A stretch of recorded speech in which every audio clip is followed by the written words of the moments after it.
ஓம் ஸ்ரீ கிருஷ்ணாய பரமாத்மனே நமஹ.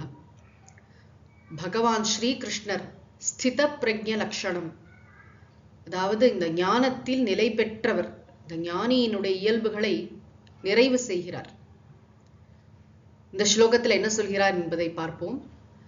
விஹாய காமான் யஸ் சர்வான் புமாம்ச்சரதி நிஸ்ப்ருஹः நிர்மமோ நிரஹங்காரஹ சசாந்திமதிகச்சதி. யஹ புமான், எந்த ஒரு மனிதன், சர்வான் காமான் விஹாய, எல்லாவிதமான ஆசைகளையும் துறந்துவிட்டு, நிஸ்பிருஹ, புதிதாக எதிலும் ஆசையற்றவராக. நம்மெல்லாம் நிறைய விஷயங்கள்ல ஆசைப்படுவோம், விட்டுடுவோம், அப்புறம் திரும்ப கொஞ்ச நாள் கழித்து அது மீண்டும் வரும். இந்த வாசனைகள்லாம் மனசுல உட்கார்ந்துருக்கும், திடீர்னு பார்த்தா மறுபடியும் அந்த ஆசை துளிர்க்கும், இல்ல வேற விஷயங்கள்ல ஆசை வரும். ஞானிக்கு இருக்கின்ற எந்த விஷயங்கள் மீதும் ஆசை இல்லை, புதிதாக எதன் மீதும் அவர் படுவதில்லை. ஏன் அப்படின்னா, அந்த ஆசைக்கு காரணமான நிறைவின்மை அவரிடத்தில் இல்லை.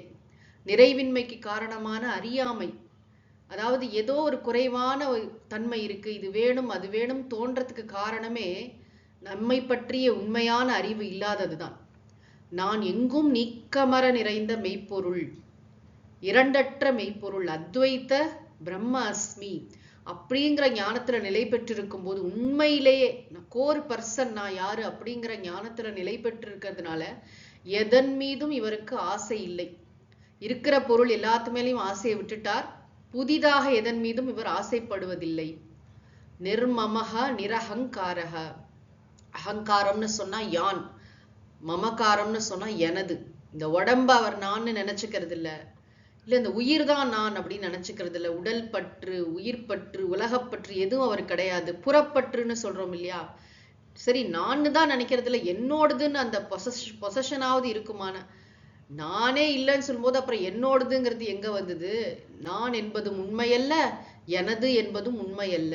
நான் என்னும் பொய்யை நடத்துவோன் நான் அப்படின்னு பாரதியார் சொல்றாரு இல்லையா. அது மாதிரி யான் எனது என்னும் செருக்கு அறுப்பான், வானோர்க்கும் உயர்ந்த உலகம் புகும்.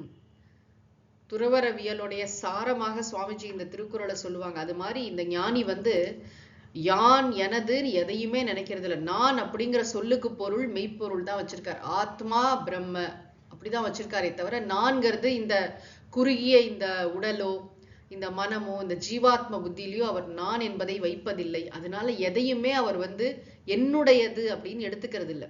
எப்படி ஆழ்ந்த உறக்கத்துல இந்த நான்கிற எண்ணமோ எனதுங்கிற எண்ணமோ இல்லாமல் நம்ம இருக்கோம் இல்லையா, அதே மாதிரி விழிப்பு நிலையில் ஞானி இந்த உலகத்தில் வாழ்ந்து கொண்டிருக்கிறார். உலகத்துல டிரான்சாக்ஷன்ஸ் எல்லாம் பண்றார், எல்லாரோடையும் விவகாரம் பண்றார், எல்லாம் செய்கிறார். ஆனாலும் அவர் மனதில் முற்றிலுமாக ஆசைகள் நீங்க பெற்றிருக்கின்றன. புதிதாக எந்த டெம்டேஷனுக்கு அவர் ஆளாகிறது இல்லை. அவர் மனசுல அகங்காரம் இல்லை, மமக்காரம் இல்லை. அப்படிப்பட்டவர் சக சாந்திம் அதிகச்சதி, அவர் அமைதியை அடைகிறார். இந்த அமைதியை நம்ம வேற எதுனாலையும் பெற முடியாது. ஞானத்தினால் கிடைக்கின்ற அமைதி என்பது நிலையான அமைதி. இது மெய்யறிவு ஞானம் அது மட்டுமே கொடுக்கக்கூடிய அமைதி. பாக்கி எல்லா அமைதியும் ஃபர்ஸ்ட் எய்ட் மாதிரி வந்துட்டு போகும். இந்த அமைதி ஒரு அல்டிமேட் சொல்யூஷன். அதனாலதான் கிருஷ்ணர் இவ்வளவு அழகாக இந்த ஸ்தித பிரக்ஞ லட்சணத்துல மறுபடியும் அவர் வலியுறுத்தக்கூடிய கருத்து என்ன அப்படின்னா, அந்த ஆசைகளிலிருந்து விடுபடுதல். கஷ்டப்பட்டு அப்படியே வலுக்கட்டாயமா புடிச்சு இழுத்து முயற்சியெல்லாம் இல்லை. ஆசை ஆசை இன்னும் என்னெல்லாம் நமக்கு தீங்கை விளைவிக்கும், ஆசையின் காரணம் என்ன, இதெல்லாம் 3வது அத்தியாயத்துல பகவான் ரொம்ப விரிவாக ரொம்ப அழகாக ஆராய்ச்சி பூர்வமா நமக்கு சொல்லுவார். இந்த ஆசை எங்கிருந்து தோன்றுகிறது, ஆசையோட சோர்ஸ் எங்க அப்படின்லாம் சொல்லுவார். ஆக அந்த ஆசையை கொஞ்சம் ஆராய்ச்சி செய்தாலே போதும். நான் ஏன் இந்த விஷயத்துக்கு ஆசைப்படுறேன் அப்படின்னு நம்ம நிறைய நேரம் இந்த அனாலிசிஸ்ல இறங்குறதே இல்லை. ஏதோ ஒண்ணு பிடிச்சிருக்கு அப்படின்னா உடனே போய் அதை அடைஞ்சிடணும் அப்படின்னு நினைக்கிறோம்.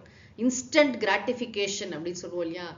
ஒரு பொருளை பார்க்கறதுனால ஒரு சந்தோஷம், அதை அடையறதுனால ஒரு சந்தோஷம், அதை அனுபவிக்கிறதுனால ஒரு சந்தோஷம். இப்படி நம்முடைய இன்ப எண்ணங்களை இந்த சுக விருத்திய சாஸ்திரம் பிரிச்சு வச்சிருக்கு. அதுக்கெல்லாம் தனித்தனி பேரே இருக்கு. ஆனால் எதையும் ஆசைப்படாமல் எதையும் அடையாமல் எதையும் அனுபவிக்காமல் நம்மால் ஆனந்தமாக இருக்க முடியுங்கிறது தான் சாஸ்திரத்தோட சித்தாந்தம். உலகத்துல எத்தனையோ பொருட்கள் இருக்கட்டும், எத்தனையோ மனிதர்கள் எல்லாமே இருந்துட்டு போட்டோம். ஆனா அது வந்து அதை பொசஸ் பண்ணாதான், அது கிட்ட வந்தாதான், அதை நான் அனுபவிச்சாதான் அப்படிங்கிற கண்டிஷன் வந்து ஞானிக்கு கிடையாது. ஆக ஞானிதான் உண்மையான அமைதியில் நிலைத்திருக்கிறார். ஏன்னா அந்த வந்து போகிற இந்த ஏதாவது ஒரு பொருளை ஒரு விஷயத்தை நம்ம அடைஞ்சோம் சொன்னா கண்டிப்பா அது நம்மளை விட்டு போயிடும். இல்ல நம்மளே வந்து அதை போதும் அப்படின்னு நமக்கே அது பேர்ல வந்து ஒரு வெறுப்பு வந்துரும். ஆக எதை நம்ம அதிகமா விரும்புறோமோ அதை நம்ம வெறுக்கவும் செய்வோம் ஒரு காலத்துல. ஆக இந்த ஆசைகளை ஆராய்ச்சி செய்யாததுதான் வாழ்க்கையில பல நேரங்கள்ல நம்முடைய பலவிதமான தவறான முடிவுகளுக்கும் அனர்த்தங்களுக்கும் காரணம். பொருட்களாகட்டும், சூழ்நிலைகளாகட்டும், மனிதர்களாகட்டும், எந்த விதமான விஷயமா இருக்கட்டும், நம்ம ஓவரா அதுல வந்து ஒரு ஆசை அது கிடைச்சாதான் எனக்கு நிம்மதி, அது வந்தாதான் போனாதான்னு கண்டிஷன் வைக்கிறோம் இல்லையா? அது உண்மையா என்று சற்று ஆராய்ந்து பார்க்க வேண்டும். இந்த ஞானியை பத்தி பகவான் நமக்கு இவ்வளவு அழகான ஒரு விஷயத்த சொல்றார். ஞானி வந்து ஆசைகளிலிருந்து விடுபட்டவராக இருக்கிறார். புதிதாக எதன் மீதும் நாட்டம் இல்லாதவராக இருக்கிறார். அகங்காரம் இல்லாதவராக இருக்கிறார். மமகாரம் இல்லாதவராக இருக்கிறார்.